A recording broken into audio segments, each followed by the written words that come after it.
Welcome, everybody. Glad you could be with us for the HaShoah program today that's being sponsored by both our Men's Club and Chazak organizations. And also to start with, this is actually a special one for me because I was able to contact Adara by way of a good friend of ours, Hank and Wendy Kaplowitz.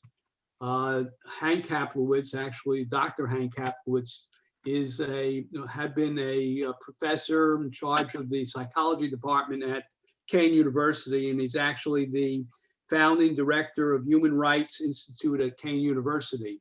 So Hank and Wendy and myself and Martha go back something like 40 years in our relationship. So we know each other for quite a while, going back to Union, New Jersey when I lived there. So I just wanted to give him thanks. And I'll just mention a few things about Adara because she sent me a little bio about herself. But Dr. Adara Goldberg is the director of the Holocaust Resource Center and Diversity Council on Global Education and Citizenship at Cohen University. Since earning her doctorate in Holocaust history at Clark University, Dr. Goldberg has held fellowships at Hebrew University and Stockton University and served as education director for the Vancouver Holocaust Education Center. Recipient of the Marsid Foundation Prize at the 2016 Western Canada Jewish Book Awards, Dr. Goldberg's book, Holocaust Survivors in Canada, Exclusion, Inclusion, Transformation, represented the first comprehensive analysis of the resettlement and integration experiences of 35,000 Holocaust survivors and their families in post-war Canada. Recent contributions include Making Present the Past, Canada's St. Louis Apology, and Canada's Jury Pursuit of Justice, and also Agency and the Holocaust, essays in honor of Deborah Dwork, and he'll make a good companion for my son, War Orphan Adoption in Post-War Canada, starting anew the rehabilitation of child survivors of the Holocaust in early post-war years. Her current research projects explore the phenomenon of post-genocidal familial reconstruction and the role of national apologies in collective memory. So without further ado, I give you Adara Goldberg, or Dr. Adara Goldberg. Wonderful. Thank you so much for that introduction, Mark, and for inviting me to speak with your community today. As some of you may know, we had originally planned on doing this last year when the world changed a little bit. So I'm glad that we're able to speak now. And so as Mark said, I am the director of the Holocaust Resource Center at Cohen, and I am also a social historian.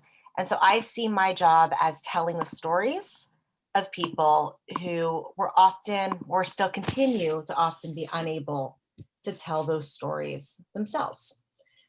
I have dedicated the last 15 years to honoring the memory of survivors, their lost families and communities. And I have a particular interest. My background is in social work and history, in exploring intersections between the Holocaust, Canadian Jewish community, and the role of ethno-religious groups in helping displaced persons after the Second World War. And I first came to this topic when I was a doctoral student in 2017. And at that time, a colleague of mine had worked on a publication, Case Closed, where she examined the resettlement experiences of Holocaust survivors in the United States. And our advisor, our shared advisor, brought this to my attention. And he asked me what most Canadians know, or what most people know about the resettlement experience of survivors in Canada. And we all know, none is too many. This is the term that many of us associate Canada and the Holocaust with. The term is based on a quote given by an unnamed bureaucrat right after the Holocaust. And this legal bureaucratic phenomenon of anti-Semitism, lawmaking, and bureaucracy was first unveiled in 1982 by Irving Abella and Harold Troper with a groundbreaking book, None is Too Many. And what they did was they shined a very bright light on anti-Semitism in Canada that resulted in political decision-making designed to keep Jews out. Not only, Jews who were escaping Nazism in the 1930s and 40s, but going back about 10 years earlier. Discriminatory immigration policy and criteria, which did not only target Jews, but also targeted Chinese citizens, Sikhs, and more, plus additional criteria, such as proof of $15,000 in 1938, $15,000 in 1938 to invest in capital or agriculture, made it nearly impossible for prospective Jewish immigrants to become eligible. And so on the Canadian side, you have a community that was 160,000 strong in 1939. And this community declared its unconditional willingness to support any refugees who were allowed into Canada. This included Jewish refugees and non-Jews. And this group, alongside political allies from the Christian community, championed the William Lyon Mackenzie King Liberal government to widen the nation's gates. And yet all of the proposals for wartime asylum failed. The existing policy offered absolutely no room for negotiation, and the general population, by and large, did not challenge this. They were not in support of refugee resettlement, nor was there any refugee clause, the way we see it today, that may have helped those who didn't fit into a certain eligible category. Anti-refugee and anti-Jewish sentiment was cemented in June 1939 when the world caught wind of the doomed MS St. Louis. The refugee ship, as we all know, was stranded when most of the passengers on the ship were not permitted to exit in Cuba, which was intended to be their final destination. The ship's non-Jewish captain looked to the United States and much of the world for help in order to not bring those passengers back to Germany. In Canada, there was no official ask by the ship's captain, but rather leading Canadians, Jews and non-Jews, turned to the immigration director, Frederick Blair, to ask him to show humanitarian aid and to just permit the 907 stranded passengers temporary asylum in Canada until most of them could be allowed into the US, where they were waiting on the quota numbers to be called.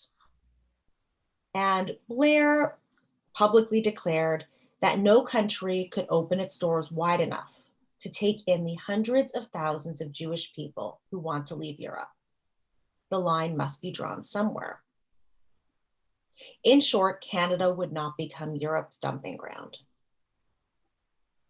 In the end, only 5,000 Jewish refugees even entered the country between 1933 and 1947.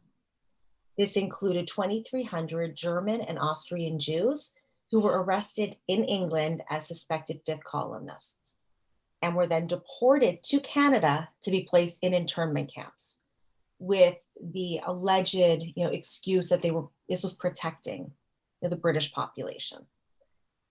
Among the others who managed to sneak in were a small number of agriculturalists, mainly from the Sudetenland, who were able to mask their Jewish identity on their application papers, and 555 of the so-called Iberian refugees, so predominantly Jewish refugees who had made it to the Iberian Peninsula, who were allowed into Canada in the spring of 1944, only under intense pressure from international bodies.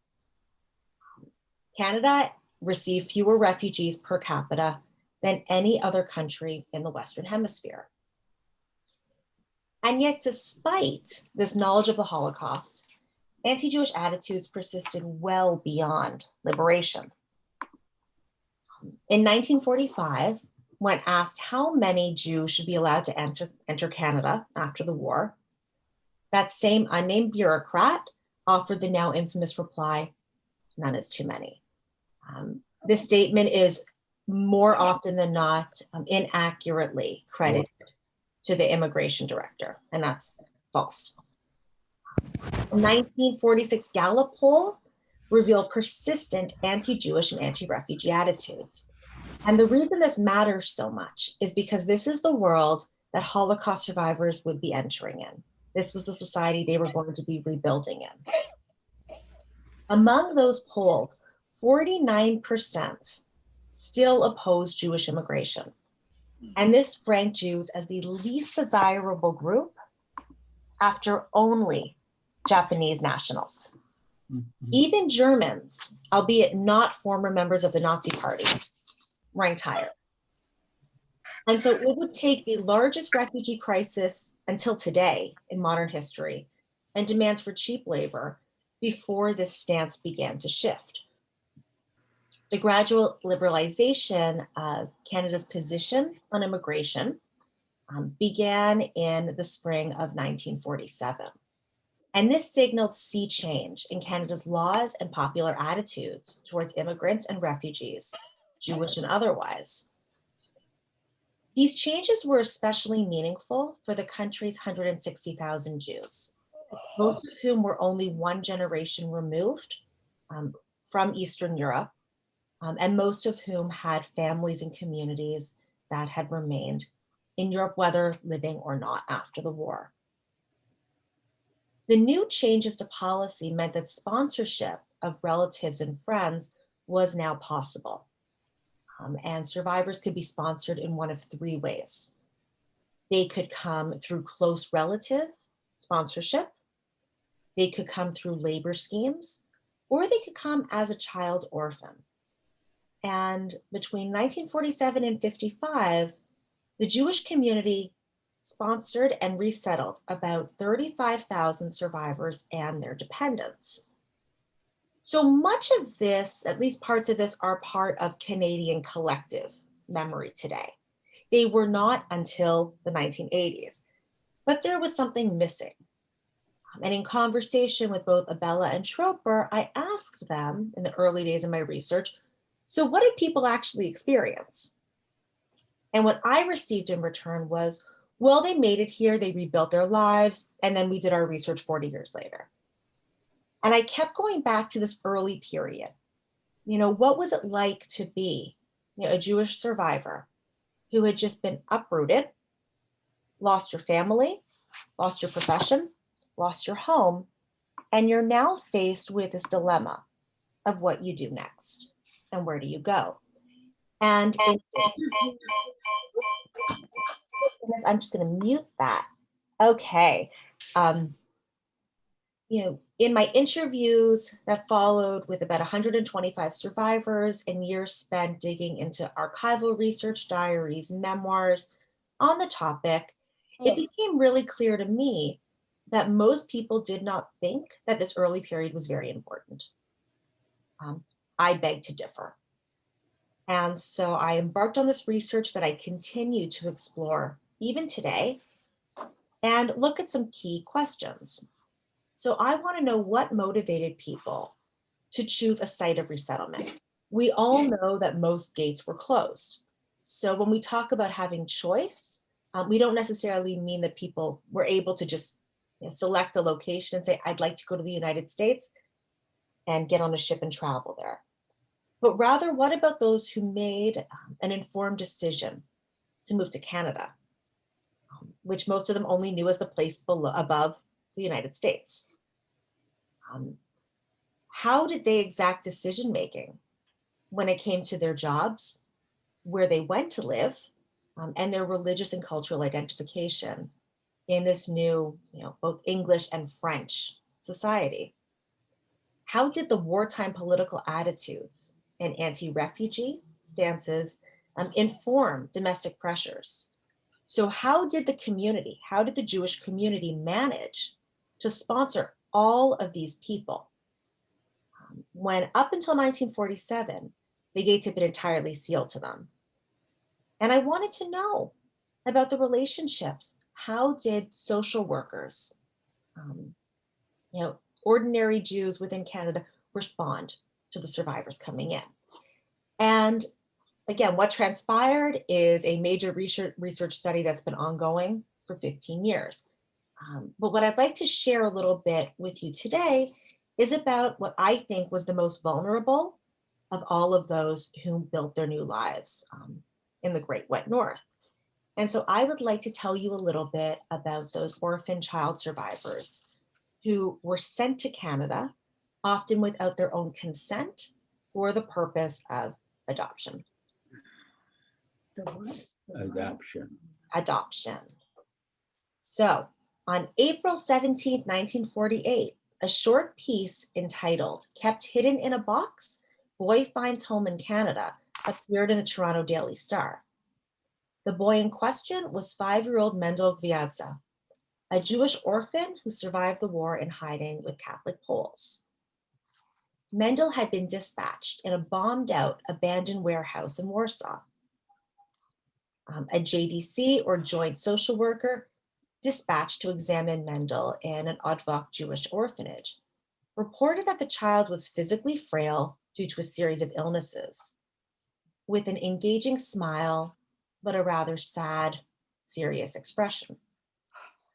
Clingy and affectionate, the caseworker posited that he seemed so much to want to belong to somebody.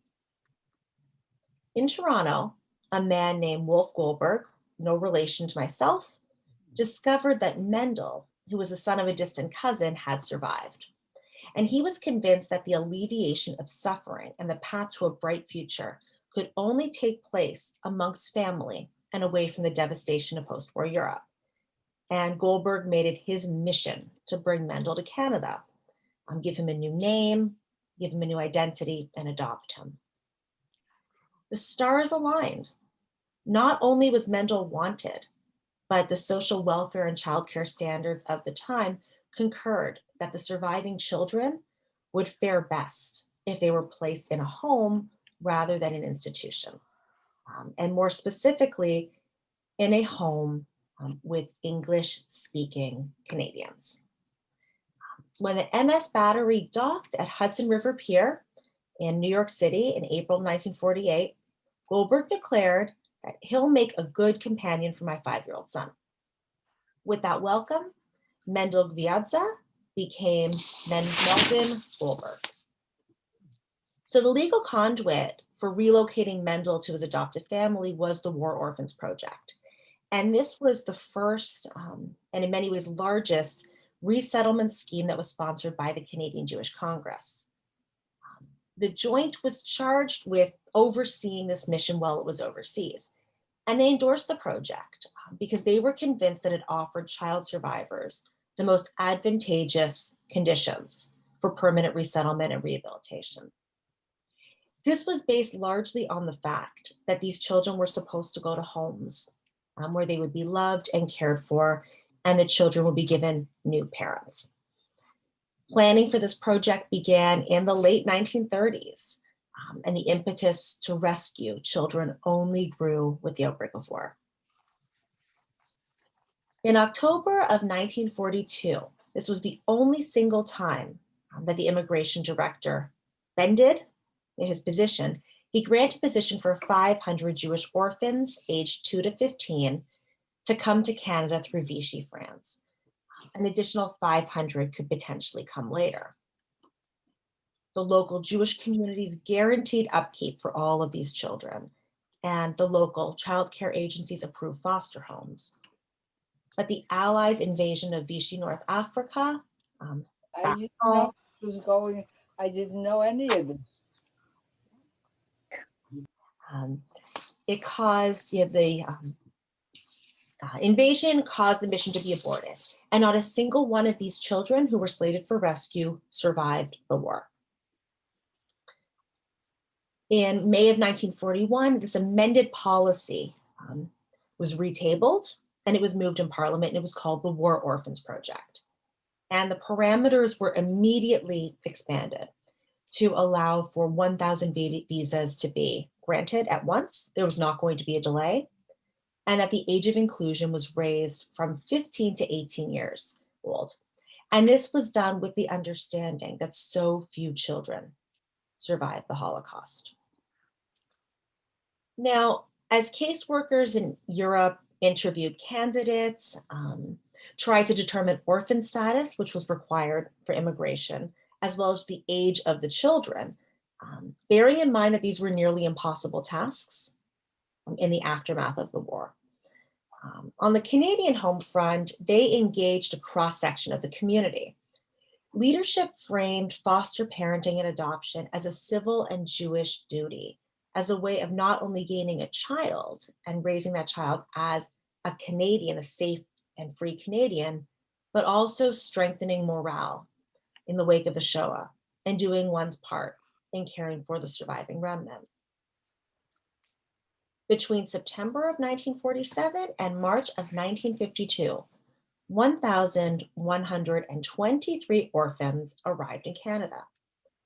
2/3 of the total were males, and only 106 were under the age of 14. Children under 12 garnered the most excitement among potential adoptive parents. And the decisions about where people went, across the country, what types of homes they went to, were pragmatic. And as we often hear today, the children themselves rarely had any say in where they went, who they went to, and they were simply to be seen and not heard. There was no centralized policy on adoption at the time. And instead, there were two main principles that were supposed to have been followed. Children were supposed to live in a home that was overseen by social workers for at least 1 year, and that all parties must consent to adoption. And there was a disconnect, especially between these principles surrounding consent and their practical implications. At 8 years old, Polish Jewish orphan Susan Pasternak, born Sissy Friedman, traveled to Toronto to join her maternal aunt's family. According to Susan, her aunt and uncle were amazing people. They treated me like their own. Yet Susan never knew what her legal status was. She was never asked about her wartime experience, to the point where she questioned whether or not her wonderful, aunt and uncle who treated her like their own were even blood relatives.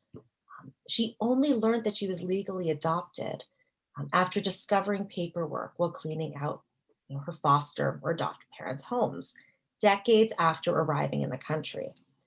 She had no idea that she had been adopted. It was 1961, and she arrived in 1948.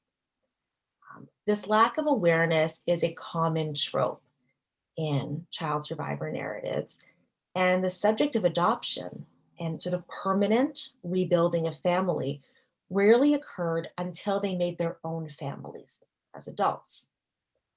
But there's another explanation for why we don't hear about this. And this has to do with demographics.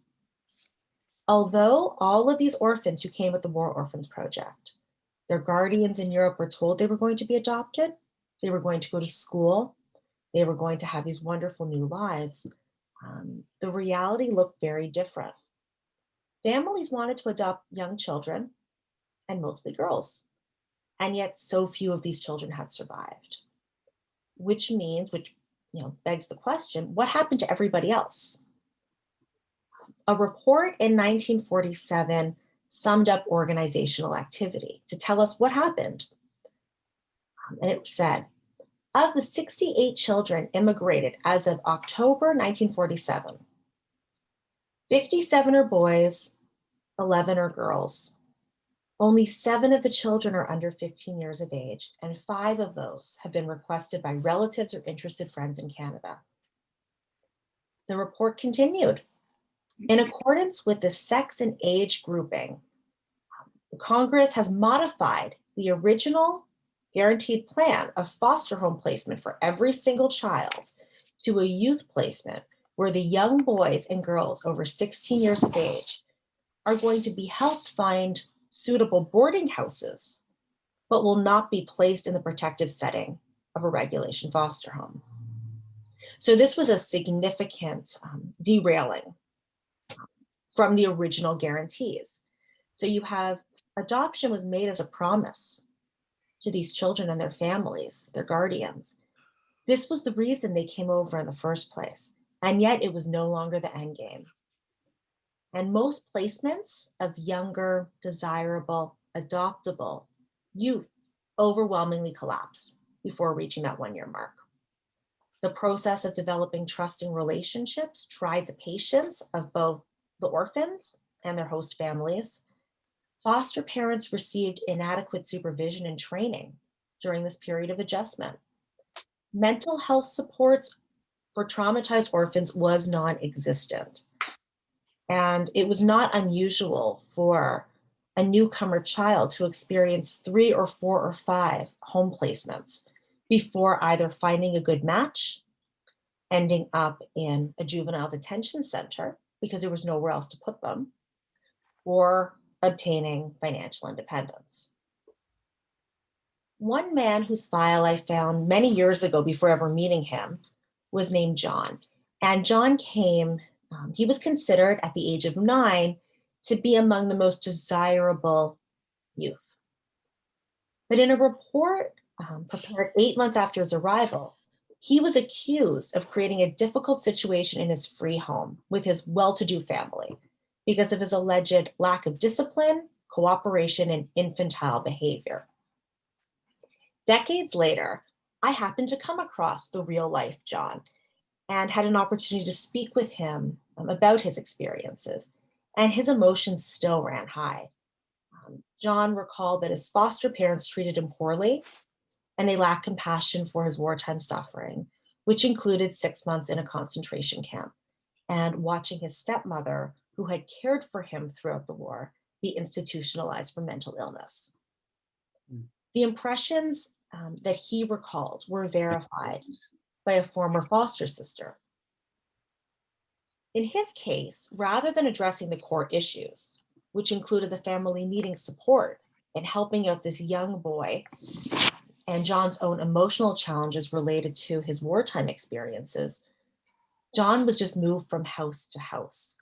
And the pattern continued until the pool of available and vetted homes ran dry. And he ended up in juvenile detention and boarding homes until his 18th birthday. So in the end, fewer than 100 adoptions took place out of the 1,100 plus. Most of the remaining youth were instead placed in foster homes, boarding homes. Some established relationships with their host families, but most did not. And what I'd like to share with you are case studies of 3 of those perhaps more positive experiences. Especially when we think about Yom HaShoah, it's very easy for all of us, especially those who work in education, to get caught up in the statistics, to get caught up in everything that went wrong. And we know everything that went wrong. That's the easy part. The more difficult is finding those cases where we can really follow a trail of experiences. And so I'm happy that I get to share a few of these with you. Romanian sisters, Blanca and Celia Lackner, were survivors of the Mogilev camp. Both of their parents were killed early on in the war, and the girls were saved by an Aunt Pearl.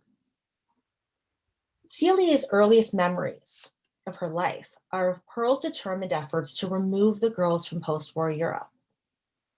Among the distant relatives that Pearl wrote to was a man named Noah Hainish, a leader in the small Jewish community in Halifax, Nova Scotia.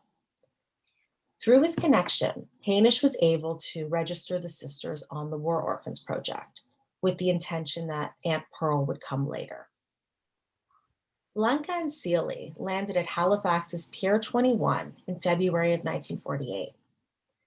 Their impression of Sarah and Noah Hainish was wonderful from the starts. Yet integrating into the predominantly non-Jewish, non-Yiddish, or Romanian-speaking community was more challenging. Decades later, Celia recalled one particular incident that stood out as particularly embarrassing and a reminder of how different she was from the peers in her community. I quote, "At the beginning of the school year, the teacher had to call out every student's name and ask for their parents' names. So, my experiences of the Holocaust, knowing if you gave the wrong information, you might get in trouble, you might be arrested, something bad might happen to you.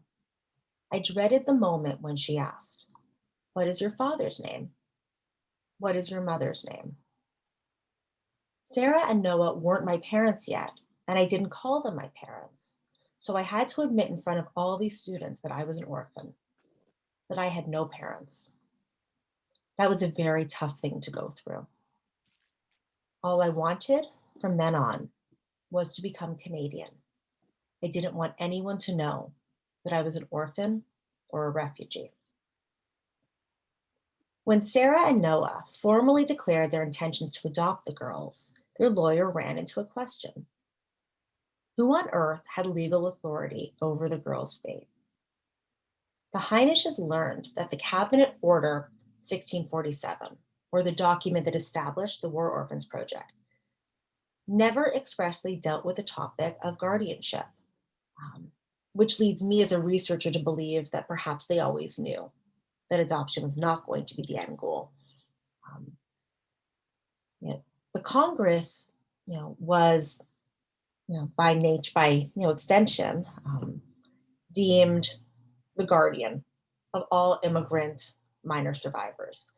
And they were recognized as the institution with the power to give these children for adoption. Neither Seeley or Blanca were included in the legal proceedings or explicitly asked if they wanted to be adopted. Seeley reflected that there was no talk about the adoption in front of us at all. It was just, we're your parents. I was very happy. I very much wanted to be like everyone else. I wanted a mother and father. Max Cohen is another child survivor who came to Canada through the War Orphans Project. He was the second child of Czechoslovak nationals, and he was born in November 1938 in Antwerp, Belgium. As whispers of an impending liquidation grew louder, the Cohens entrusted their infant son to the care of a local parish priest. And in October of 1942, Max narrowly escaped deportation to the east, remaining at the Wesenbruck orphanage until liberation. Max's entire nuclear family was murdered at Auschwitz. On the other side of the Atlantic, Jewish refugees Renatus and Nellie Hartogs were rebuilding their lives in New York City. By the late 1940s, the couple had temporarily relocated to Montreal, Quebec. Nellie was employed as a social worker who oversaw the home placements of French-speaking orphans from Belgium and France. It was in that capacity that she stumbled across Max's case file and arranged for the unclaimed orphan to receive a space on the immigration movement. When Max arrived in Montreal in January of 1949, he was told that as a young, healthy Jewish boy without any surviving relatives, there had been a bidding war for him at the local Jewish agency. The Hartogs promptly changed Max's name to the more Anglo Michael and shielded him from anything to do with the other orphans or refugees from Europe. They believed that psychologically, it was better for him to not be around other refugees. The Hartogs declared their intention to adopt Michael as soon as the one-year wait period was over. In a letter to the US consulate, the Canadian Jewish Congress National Director wrote that Dr. and Mrs. Hartogs were desirable foster parents and prospective adopters, and he gave formal consent for the child to be removed from Canada to the United States. So in the summer of 1949, well before this one-year period of supervision or consent had passed, the family relocated to New York City, where Michael believes his adoption was formalized. Incidentally, the single comment about his adoption is the only note in Michael's case file, despite him having lived in Montreal for well over 6 months. The only time Michael told me he ever met another child survivor knowingly was at camp. And so every summer, once they moved back to New York, he was sent to sleepaway camp. And he said after a few years, he started to connect with another boy who was there. And it was only after 3 or 4 years at camp that they realized they had both been in the same orphanage in Belgium. Yet neither of them knew They were both adopted into Jewish families who told them that they should never discuss their wartime experiences with anyone else. And that was his singular experience as a child of hearing about someone else's wartime experience, despite his own adoptive parents also being refugees from Nazism. So these children represent only a handful of the 35,000 Holocaust survivors who rebuilt their lives. And what I think is very important about their cases is they represent they run the gamut of experiences. They all came from different backgrounds, different countries, they spoke different languages, they observed or did not observe faith in different ways. And they're also a voice that until the last couple of decades were largely absent from our collective narrative. And in conclusion, the Holocaust represented a real watershed moment, not only in the history of the Jewish world, but the Canadian world and the world as a whole. The scale of post-war refugee crises was vast and unprecedented, and the needs of Holocaust survivors who rebuilt their lives, whether in Canada, the United States, Britain, Israel, anywhere else, were unlike that of any previous migrant population. Native, Canadian or American social workers did not have the experience or expertise to adequately respond to or even anticipate the particular needs of young trauma survivors. The concept of post-traumatic stress disorder did not apply to children at the time. This was something that, if it was even spoken of, was done only in references to soldiers, not civilians who were impacted by war and genocide. And there was considerable suspicion and mistrust on both sides. Early interactions between the survivors, Canadian Jewry, and the broader population were strained by disconnects in experience, language, culture, and worldview. Simply put, the absorption and treatment of Holocaust survivors and victims was uncharted territory, and the special treatment was rarely available or delivered. And again, this is just touching. This is really just a drop in the hat of the experience, but I'm mindful of everyone's attention span on Zoom. And so I think I'm going to stop there and see if anybody has any questions.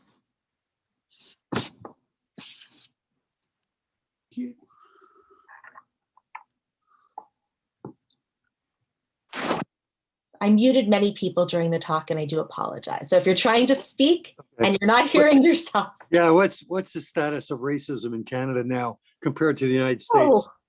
Oh dear. So racism in Canada is alive and well, similar to the States. Sadly, it's something that I think Canadians, and as a Canadian who has lived both Canada, US, and Israel, I think that I can speak fairly objectively that Canadians like to think that they are morally superior to the United States when it comes to structural racism.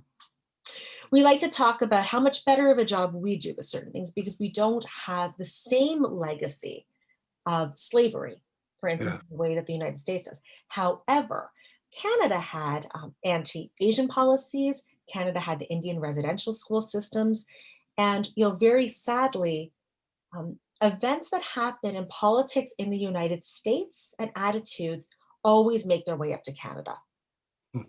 And so that's a battle that they're fighting right now, is determining what their own history of racism looks like and trying to address things on a broader scale. But really, there's a problem with this, and it's something that we hear a lot. Those of us who live here now, we hear people speak, but Canada doesn't have this. Canada isn't like that. Well, it sure is. Okay. And I wish it wasn't. Yeah. Hi, this is Eli Garfinkel. How does the story of resettlement in Canada compare with that in the United States? So I think one key item is both Canada and the US had discriminatory policies. That part is clear. But the United States operated on a quota system whereby X number of nationals, from a certain country were permitted to immigrate each year to the United States. And religion was not supposed to play into that. We know that it did, but as a result, this meant that many more refugees did migrate to the United States during the Nazi era, and even well into the war as compared to Canada. There's also a difference in terms of when each country entered the conflict. So Canada entered the war, which ostensibly made them a direct enemy to Nazi Germany, September of 1939, alongside the British and members of the Commonwealth nations, whereas the United States did not enter the war and officially become a national enemy until after Pearl Harbor. So there was a longer period. But in terms of the post-war, Canada actually implemented these labor schemes and the orphan scheme before the United States did. And I don't think there's any rhyme or reason to why that happened. I think there was so much pressure on the Canadian government to do something after so many years of silence. And the United States Jewish population was tenfold larger than Canada. And it remains that today. So the capacity to absorb, immigrants was, therefore much larger. There were more places for people to go and there were more jobs for them to go to. But I think in terms of, the services provided, unfortunately, they were very similar in that there were very few services provided for people, and individuals who became reliant on the social welfare system faced the threat of deportation. And so as a result, if you were a Holocaust survivor who had a family, but you were also suffering from emotional distress, it was more likely that you would not deal with it in any type of formal way, so as not to threaten your family's safety. So I think you mentioned, this is Bob personally, you mentioned earlier that prior to the war, I don't remember what year you gave, but the late 30s, there was a Jewish population in Canada was 165,000? About 160,000 roughly. 160,000, okay. And what's the population Jewish population in Canada now? Oh gosh, that's a great question, and one that I really should know off the top of my head. It's still under 500,000. Under 500,000. Yeah. It's not So- 300,000 plus. How much is it? I'm sorry, Rabbi? 300,000 plus. Yeah. It's not a very Almost all of it in Toronto and Montreal. So Yeah. So that's very small growth. Yeah. I mean, I'm not a sociologist, and I don't, look into, or anthropologist or whoever would do that. But very small growth. Now, did a lot of these people, once they got to Canada, did they emigrate? Did they leave Canada and come down to the United States, or did they go back to Europe, or did they go to Israel? I mean, and the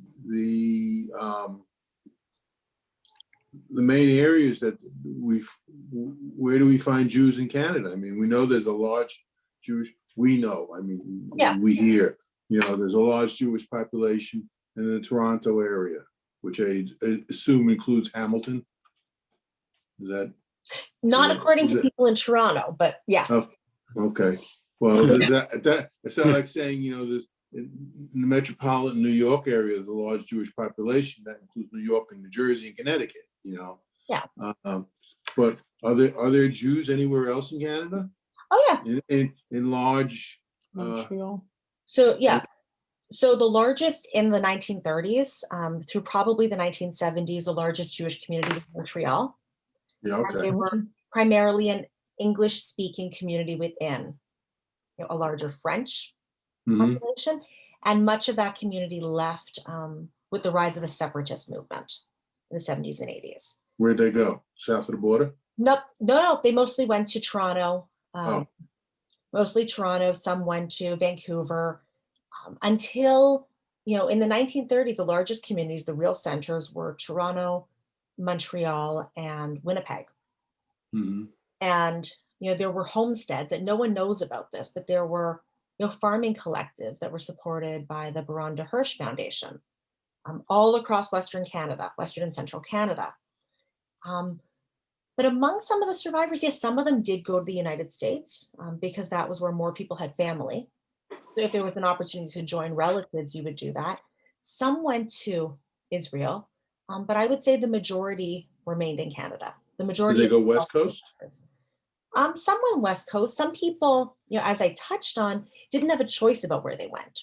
So if you were a tailor who was brought over with the Tailors Project, and your contract said that there was a job for you in Hamilton, Ontario, you didn't know what Hamilton, Ontario was.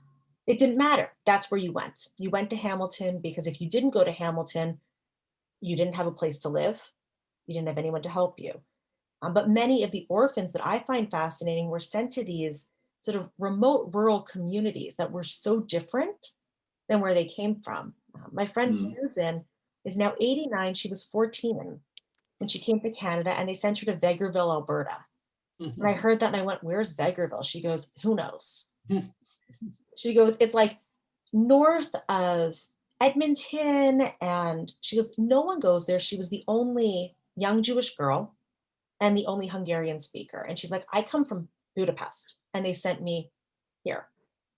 So people did end up spread out. Montreal still remains one of the oldest communities. I assume the Bronfman family made a lot of money in the 20s and 30s. Yes. During the Prohibition year, running booze with the Kennedys. Yep. But what did they do for the immigration of Jews? Post, prior, after the war. They attempted to do a lot. So one of the Bronfmans was the executive director of the Canadian Jewish Congress, which was the official lobbying body and liaison between government agencies and Jewish lay organizations. And so he was battling with the government and he was pledging funds. He was, with his name, as on the letterhead, to support people who came in. And even someone of his stature wasn't able to make the prime minister and director of immigration budge. So they were active and they did provide support and funding to social service agencies once people were allowed in, but they were nearly as powerless as everybody else, which is hard to believe. Okay, thank you. Thank you. Adara? Yes. What is the breakdown as far as Orthodox, Conservative, Reformed, and even like Chabad groups in Canada? Today? Yes. Rabbi, you may be able to answer that better than I do. I'm gonna say a lot of Orthodox, less conservative, even less Reform. Yeah, Reform is probably the smallest in Canada. Not because everything's like a generation off, because you still have a lot of people speaking Yiddish there because it's a generation off. So yeah, like I can say that, growing up, in Toronto, I grew up in a traditional household, but not a particularly religious household. We belonged to a conservative synagogue because my grandparents belonged to the conservative synagogue, not necessarily because I observed in that manner. And I think that's just indicative. Reform did not catch on the same way in Canada as it did in the United States. I think that has to do with sort of the legacy of who the immigrant populations were, whereas the US had, more British, German, Western European Jews who practiced sort of liberal Judaism. Canada did not have that in the same way. So it was just more traditional, but not necessarily on the actuality more observant than the US. They just adhere differently. You mentioned your grandparents. Where did they come from? My grandparents were all born in Canada. And what about their parents? So their parents, for a Holocaust researcher, I haven't been able to find a lot. My mother's side, her grandparents came from Zhytomyr. So we know that side in Ukraine. But my dad's side is one of those cases where his grandparents immigrated right before the First World War in the major waves of immigration. So they ran away from the pogroms. They all ran away from the pogroms. They all came to Canada in, we think, the late, 1908, 1909, and the early years before the First War. But we don't actually have definitive answers about where my father's family comes from. There's no records of anything. We believe one side comes from, I can't even think of the name right now. It was this obscure town, Horgel, that my father would talk about. And I would say, I don't know what you're saying. I spent a year at Yad Vashem, couldn't find it. And I was walking around the gardens one day and I found a plaque to the murdered community in Horgel. And I remember taking pictures and calling my father and being like, is this what you were talking about? And that was in what was Lithuania at the time. And we know that his mother's family came from Poland proper. And we only know that because my great-grandfather served with the Jewish Brigade in Palestine in the First World War. And so as a result, his family was able to immigrate to Canada. So that's why they came. Thank you. I never get asked about that. Thank you.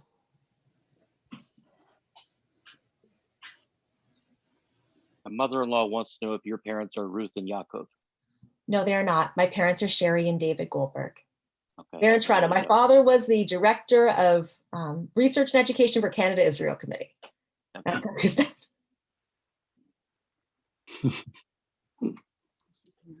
You gotta love it. I thought I escaped some of these things when I moved here. And it never goes away. Okay.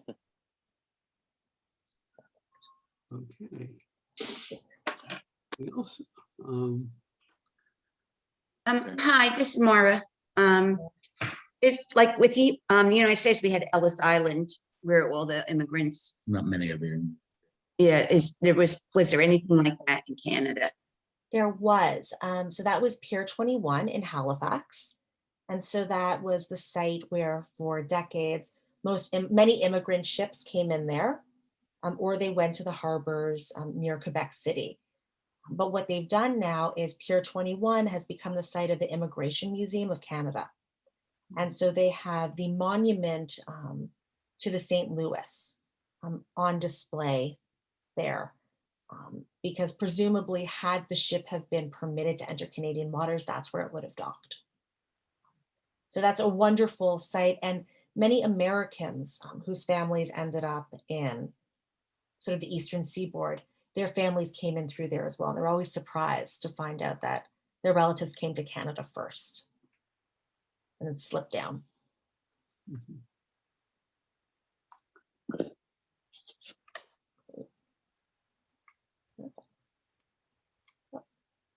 I see Nancy leaning forward, but I don't know if that's for us. Yes. Oh, Just leaning forward on my behalf. Hi, thank you very much for being with us today. We're My appreciative. pleasure. A question, then a comment, if I may. You mentioned in passing that certain of the passengers aboard the St. Louis were permitted to disembark. Would you happen to know on what basis that determination was made? Yes. So some of the passengers were permitted to disembark in Cuba. And so that was individuals, a handful. There was a non-Jewish businessman who was allowed off. There was somebody who was ill who was permitted off, and a handful of people whose visas were accepted. I see. But that was something along the lines of less than like 25 people in total out of nearly 1,000. Yeah. All had visas. Yeah, some years ago, I had the acquaintance of a man who grew up in the Jewish community in Saskatchewan, yes, Saskatchewan. And it was clear to me that this Jewish community existed long before the war. I recall his telling me that he and his family listened to Edward VIII's abdication speech on the vacuum tube radio. So the point is that they had been there for a long while. And he had his own experiences of anti-Semitism in Canada. After having become a physician, he applied to the surgery program at the University of Toronto. And when he went there for an interview, was told quite bluntly, we don't accept into our surgery program boys whose name is Isidore. Mm-hmm. Yep. I didn't hear the answer. There was an interference. Oh, I think it was, the comment that, a friend who was, training as a surgeon went for an interview at the University of Toronto for their surgical program. And he was essentially told that he was not going to be accepted because he was Jewish. Yes, that's it. And he went on, by the way, to become a world-renowned abdominal surgeon. A man applied to the university. Okay. Yeah. And he was rejected because he was Jewish. Well, that's not how they put it. They put it, we don't accept boys whose name happens to be Isidore. Correct. Translation, Jewish. Mm-hmm. Yeah, and that continued well past the end of the Second World War. Oh, yes, yes. That did not disappear. Thank you for sharing that. Mm. Harvard had this program, and they restricted the men and women from the New York area. Mm-hmm. Yeah, it was a nice way of, instead of having to say no Jews allowed, you limit people who come from a certain area that are presumably a higher density of Jewish applicants. Yeah. Yeah. If I could just follow up with a question for you. Sure. Again, with reference to this community in Saskatchewan, how far back would a community like that? Those would have been settled, I think it was the 1870s, 1880s, 1890s. So those were some of the farming settlements that were predominantly, Jews from the Pale who were brought over with the support of the Hirsch Foundation, with the goal of, they were allowed in because they had sponsors, and they were supposed to become agriculturalists and set up farming communes. Most of these failed miserably within 2 generations, but this was a way of establishing themselves. And there's beautiful homesteads that still exist today. And there is one of the synagogues that had been built. It was called like the Little Synagogue on the Prairie, that if you look up online, there's been preservation efforts and an entire exhibit done around that. It's quite beautiful. Thank you. To preserve the memory. Okay. Are there any other questions? Because I think we have our hours done, and we want to thank Adara for a lovely talk and discussion and some interesting things that we learned today. And I know she said she would make this a recording